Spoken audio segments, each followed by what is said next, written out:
Now, China has issued a stark new travel warning for its citizens in Australia, claiming law enforcement have arbitrarily searched Chinese citizens and seized their articles. This comes just hours after Chinese advisory warned that Australians may be detained in detention in China for fears of national security risks. The US is also embroiled in this tit-for-tat diplomacy. 3 Republican senators have been sanctioned in reaction to the US calling out China over human rights abuses of more than 1 million Muslim Uyghurs detained in so-called re-education camps. Let's go now to former Foreign Minister Alexander Downer in Adelaide. Alexander, thank you for joining us. Is this reaction to Australia extending visas for Hong Kong residents? Yes, I assume so, yes, and also a reaction to the travel advisory the Department of Foreign Affairs and Trade put out, which made it clear, as you just were saying, that there is a risk of Australians being abducted while they're in China, and they obviously took exception to that. But, you know, we're dealing here with an authoritarian regime. These types of regimes aren't unique and they're not new, and this is a pattern of behaviour that you invariably get from them. Very strong on propaganda, and obviously liberal democracies annoy them. So they can be pretty aggressive. And the Chinese are using their newfound economic weight to try to bully countries, particularly in the Indo-Pacific region, but also beyond. Now, they are, again, talking about increasing tariffs and again, using that threat of economic retribution. Are these empty threats, or should we fear that they're going to follow through with them again? Well, I think they'll probably continue to do what they have already done in relation to barley and to 4 specific meat exporters, 4 specific abattoirs, and they will be pernickety. They will be difficult over certain imports that they think might be politically sensitive in Australia, and which might upset the government or upset the public, which in turn might get upset with the government. So they'll operate like that.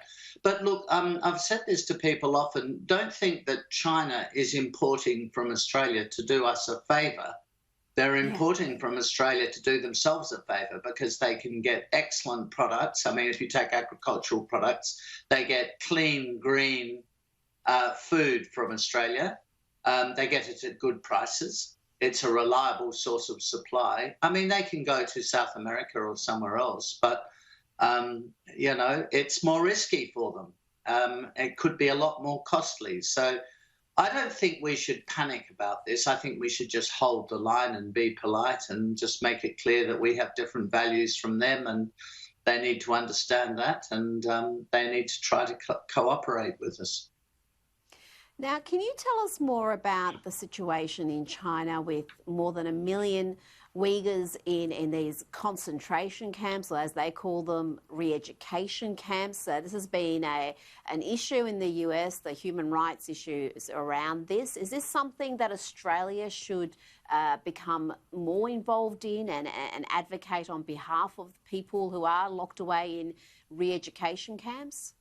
Well, I'm very much in favour of raising human rights issues, not least one like that, with China, and raising those issues with them very directly. When I was the foreign minister, that wasn't an issue, but there were other substantial human rights issues, because, as I was saying earlier, this is an authoritarian regime. This is no liberal democracy, and they can be pretty tough on minorities in China, pretty tough. And so I established with China, finally persuaded them to agree to establish a joint human rights dialogue, which met every year at ministerial level, deputy ministerial level. And we did have a good go at them over some of the human rights issues which were current then. And I think we just have to be frank with them. I mean, there are international norms of human rights. The Uyghurs are Muslims.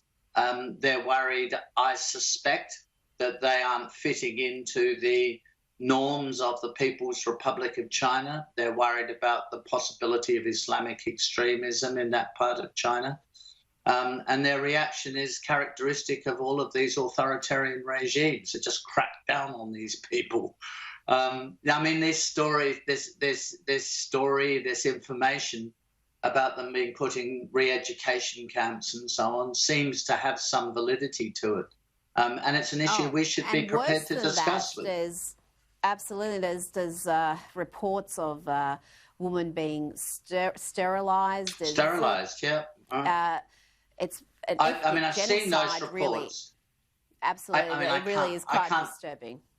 I can't corroborate the reports about the women, but I have seen those reports. I mean, no, they are really cracking down on the Uyghurs. There's no doubt about that. They are very aggressive towards them. Absolutely. Now, Alexander Downer, thank you so much for your time today.